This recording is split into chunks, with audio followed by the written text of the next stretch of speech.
വയനാടും ഇടുക്കിയും പത്തനംതിട്ടയും നമ്മുടെ മലയോര മേഖലകൾ ഇന്ന് ചോരയും കണ്ണീരും വീഴുന്ന ഒരു യുദ്ധഭൂമിയായി മാറിയിരിക്കുകയാണ്. കാട്ടാനയും കടുവയും കാട്ടുപോത്തും കർഷകരുടെ ജീവൻ എടുക്കുമ്പോൾ ഏക്കർ കണക്കിന് കൃഷിയിടങ്ങളാണ് ഒരൊറ്റ രാത്രി കൊണ്ട് ഇല്ലാതാകുന്നത്. എന്തുകൊണ്ടാണ് കഴിഞ്ഞ കുറച്ചു കാലമായി വന്യജീവികൾ കൂട്ടത്തോടെ ജനവാസ മേഖലകളിലേക്ക് ഇറങ്ങുന്നത്? ഇത് കാടിൻ്റെ കയ്യേറ്റം കൊണ്ടാണോ? അതോ കാടിനുള്ളിലെ ആവാസ വ്യവസ്ഥ തകർന്നതുകൊണ്ടോ?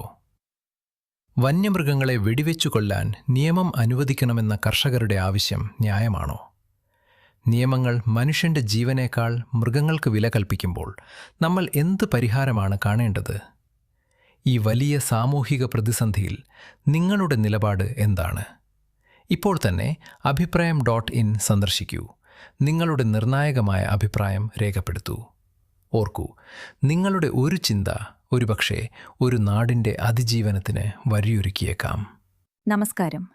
കേരളത്തിന്റെ കിഴക്കൻ മലയോര മേഖലകളിൽ നിന്നും അനുദിനം കേൾക്കുന്ന വാർത്തകൾ നമ്മുടെ മനസ്സിനെ അസ്വസ്ഥമാക്കുന്ന ഒന്നാണ്. തലമുറകളായി കഠിനാധ്വാനം ചെയ്ത് ജീവിക്കുന്ന കർഷകരും തോട്ടം തൊഴിലാളികളും സ്വന്തം പുരയിടത്തിൽ വെച്ച് വന്യമൃഗങ്ങളുടെ ആക്രമണത്തിനിരയാകുന്നു.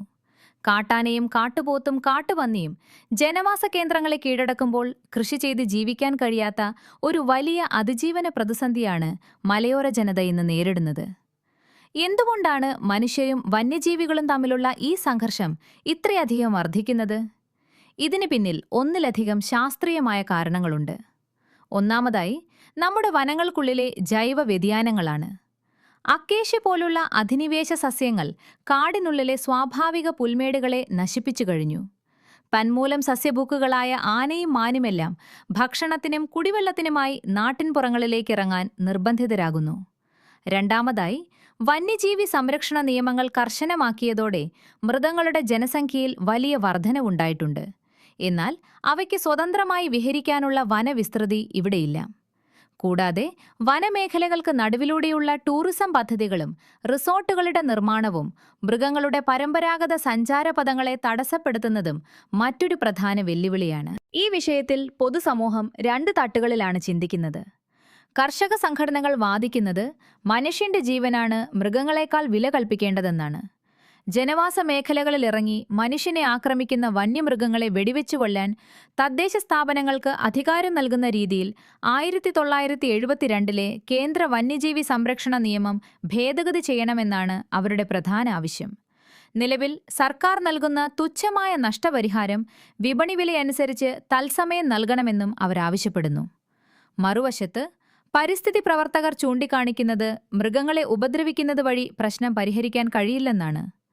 കാടിന്റെ അതിർത്തികളിൽ റെയിൽവേ ട്രാക്കുകൾ ഉപയോഗിച്ചുള്ള ശക്തമായ പ്രതിരോധ മതിലുകൾ നിർമ്മിക്കുക, AI അധിഷ്ഠിത തെർമൽ ക്യാമറകളും ഡ്രോണുകളും ഉപയോഗിച്ച് മൃഗങ്ങളുടെ വരവ് മുൻകൂട്ടി കണ്ടെത്തുക, കാടിനുള്ളിൽ തന്നെ കൃത്രിമ കുളങ്ങൾ നിർമ്മിച്ച് ജലലഭ്യത ഉറപ്പാക്കുക തുടങ്ങിയ ശാസ്ത്രീയ മാർഗങ്ങളാണ് അവർ മുന്നോട്ട് വയ്ക്കുന്നത്. താൽക്കാലികമായ റെയ്ഡുകൾക്കോ മയക്കുവെടികൾക്കോ അപ്പുറം ഈ പ്രശ്നത്തിന് ഒരു ശാശ്വത പരിഹാരം ആവശ്യമാണ്.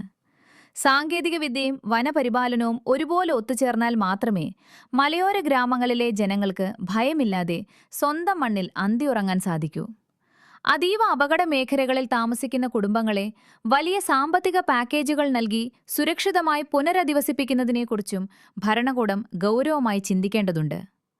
പ്രകൃതി സംരക്ഷണവും മനുഷ്യന്റെ ജീവിക്കാനുള്ള മൗലികാവകാശവും തമ്മിൽ ഏറ്റുമുട്ടുന്ന ഈ അതീവ ഗുരുതരമായ വിഷയത്തിൽ നിങ്ങളുടെ നിലപാട് എന്താണ്? കർഷകരുടെ അതിജീവന പോരാട്ടങ്ങളെ നിങ്ങൾ എങ്ങനെയാണ് വീക്ഷിക്കുന്നത്? ഇപ്പോൾ തന്നെ abhiprayam.in സന്ദർശിക്കൂ. ഈ വിഷയത്തെക്കുറിച്ചുള്ള നിങ്ങളുടെ അനുഭവങ്ങളും പ്രായോഗികമായ പരിഹാര നിർദ്ദേശങ്ങളും ചർച്ചയിൽ പങ്കുവയ്ക്കൂ.